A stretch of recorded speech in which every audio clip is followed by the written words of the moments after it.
fazendo um comparativo de tempo a tempo, o Náutico no primeiro tempo teve mais posse de bola, teve mais oportunidades, mais chances de gol do que o primeiro tempo. Aliás, do que o segundo tempo. O que é que você atribui a isso? A expulsão, ficar com um homem a menos, e no cômputo geral, a situação do gramado atrapalhou o desempenho do teu time, que até estava mostrando uma força muito grande, uma garra muito grande dentro de campo, diante de tanta dessa situação de vários jogadores ausentes para a partida de hoje. Queria que você falasse sobre esses aspectos. Boa noite a todos. A posse de bola, né, maior do Criciúma do que do Náutico, para mim ela é muito clara e tem total ligação de, pela segunda vez consecutiva, a gente ter que praticamente fazer o segundo tempo com um a menos. Isso é uma diferença tremenda, né? Isso é uma diferença tremenda. E claro que pela característica dos jogadores, né, até pela própria geografia aonde as duas equipes se localizam, o Criciúma se adaptou ao jogo primeiro do que o Náutico e ao longo da partida. Você vê que eles buscaram um jogo de ligação mais direta, buscaram um jogo de passe de mais profundidade, ao passo que a gente perdeu diversas bolas tentando fazer jogo apoiado, tentando fazer jogo curto e uma hora a bola travava no gramado, numa poça d'água, enfim. Então isso aí para mim está bem claro, né? O segundo, como você mesmo já fez a relação, né, que no primeiro tempo o Náutico teve os números melhores e tinha tudo, né, para a gente sair daqui com um resultado positivo, com a vitória, né? Tivemos uma grande oportunidade no último lance do primeiro tempo, né? Se você volta com 2-1, o segundo tempo era uma outra história, até mesmo a própria expulsão do João Paulo talvez ela tivesse sido desnecessária porque o time não ia estar, né, em busca desesperada do gol em casa pela sequência que a gente tem aí em casa sem vencer, né? Professor, boa noite. Você falou na coletiva pré-jogo que existem coisas que você pode controlar e que você não pode controlar, principalmente em relação aos desfalques. O quanto que esses desfalques atrapalharam, querendo ou não, o plano de jogo do Náutico, eu sei que é algo que você não pode controlar, mas também situações que acontecem no jogo também, que parece que estão se repetindo no Náutico nessa Série B, né? Você tem a expulsão do João Paulo, a terceira expulsão em 2 jogos, o pênalti perdido do Pedro Vitor também. O quanto que essas situações que você não pode controlar, tipo você e o Náutico, parecem estar se repetindo nesse momento na Série B, professor? Como você bem disse, tem coisas que você pode aprimorar, mas conforme for a característica, você não vai chegar na excelência, né?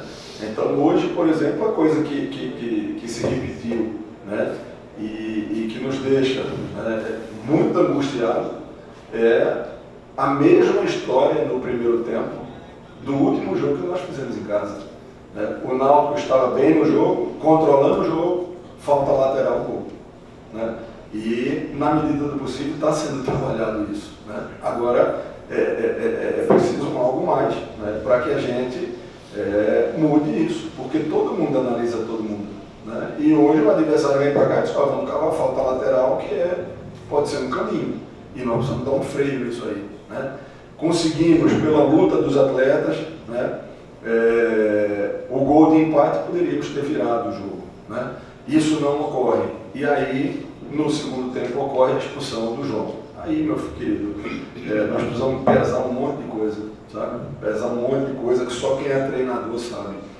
A gente jogou há menos de 3 dias, numa viagem, na viagem mais desgastante, né, dessa Série B. Ninguém sabe que o Náutico chegou aqui às 3 horas da manhã, que a gente começou a viajar depois da partida diante da Tombense, 3h30 da tarde, né? O jogo foi às 11, né? Quando fechou o almoço e a gente começou a viagem de regresso, né, para Recife, foram 5 horas de ônibus, mais 2 horas de espera de avião no aeroporto e mais 3 horas de voo de volta para Recife. Chegamos aqui 3h30, e aí você tem uma expulsão no segundo tempo. Então era muito nítido que o nosso time sentiu o desgaste, né? Eu estava ali na minha angústia de querer fazer uma substituição um pouco mais ofensiva, mas eu estava vendo como é que se comportava o Franco, como se comportava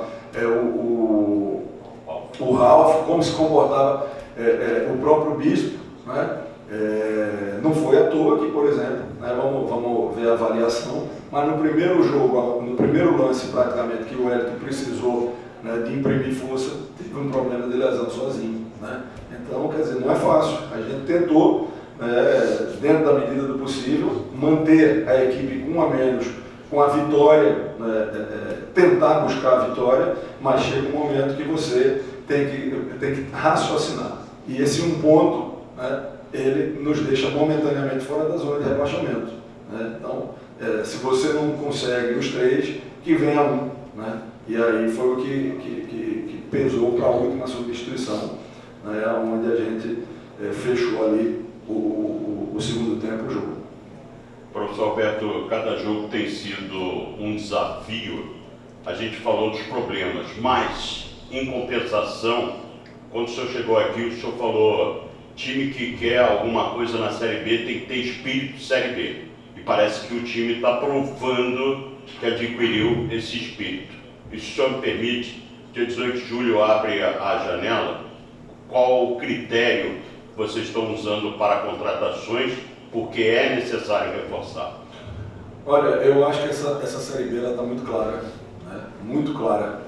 É uma competição extremamente equilibrada, né? Nós vamos ter aí 4, 5, 6 equipes que estão num estágio na nossa frente, seja de montagem do elenco, mas a montagem que eu falo de um elenco maturado já, né? Um elenco que já está jogando pelo menos desde o início da competição, coisa que a gente não está, né? Hoje a equipe que iniciou a partida, veja quantos jogos, né? A gente inicia o jogo e eu não estou aqui criticando nenhum atleta, pelo contrário, até porque você exaltou, mas, por exemplo, essa formação não é a primeira vez que jogou junto. Aí, bicho, pesa entrosamento, pesa maturação da própria equipe, né? A gente vê ainda alguns erros, por exemplo, de passe, aonde está claro, né, de que é uma equipe pouco maturada. Por quê? O jogador faz uma movimentação, por exemplo, de profundidade e o passe vem de apoio. Ou às vezes o cara faz a movimentação para receber no pé e o passe sai na frente. Isso é muito claro da gente observar, né? E aí é o que eu digo, mais uma mudança, né? E o que é que pôde se treinar da Tombense para cá? Zero, né? Por isso que eu tenho falado muito em processo, porque talvez o Náutico seja, neste momento da competição, a equipe que mais vem encontrando, né, dificuldade por circunstâncias que nem sempre está do nosso alcance, né? Nem sempre está do nosso alcance, mas estamos trabalhando, o grupo está lutando, entendeu o espírito da competição, né? E uma hora o detalhe tem que funcionar para o nosso lado, né? Uma hora o detalhe ele tem que virar para o nosso lado, não é possível. Hoje o jogo tinha um script, né, da gente sair, estar aqui agora, né, todos nós, torcedor, atletas, comissão técnica, dirigente, unidos comemorando a vitória, né?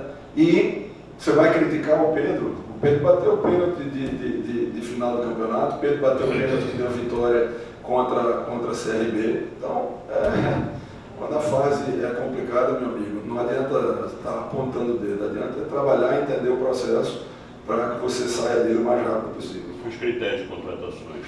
Tem que ser no perfil da competição. Isso eu tenho deixado muito claro, entendeu?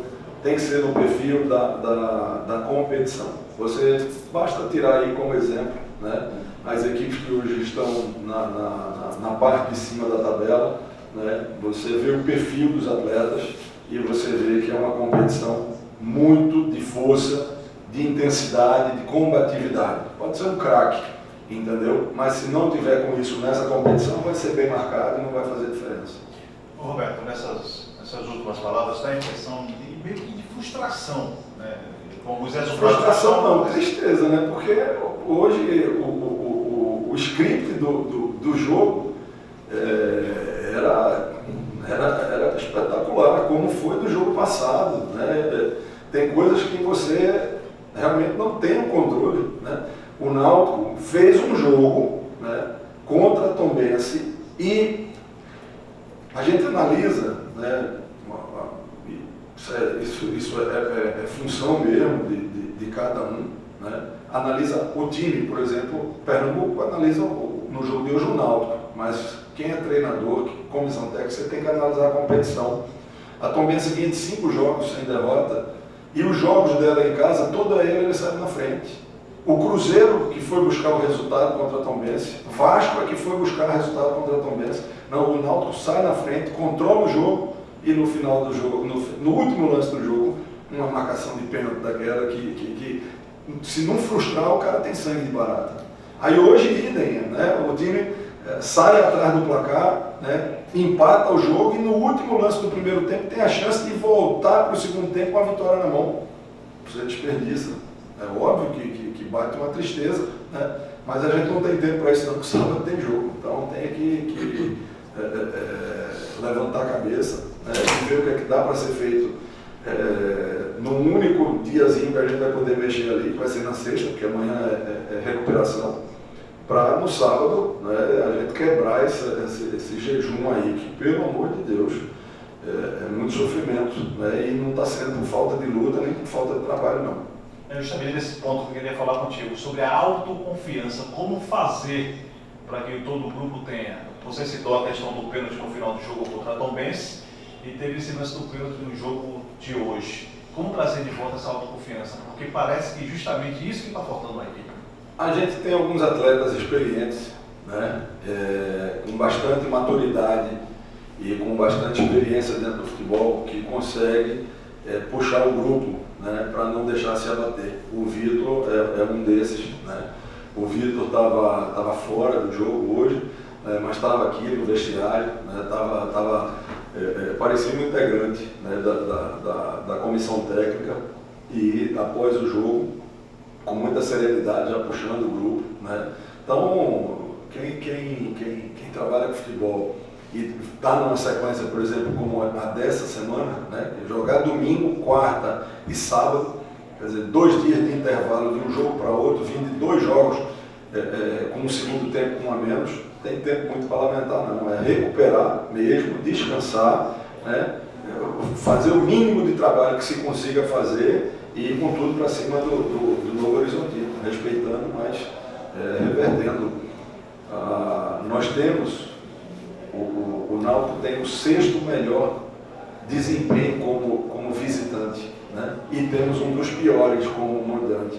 Caramba, se a gente fizer o dever de casa, a gente pode brigar uma coisa melhor, mas tem que entender que os jogos fora de casa, a maioria dos adversários vem jogar no nosso erro, a gente não pode dar esse erro a eles. Professor, boa noite.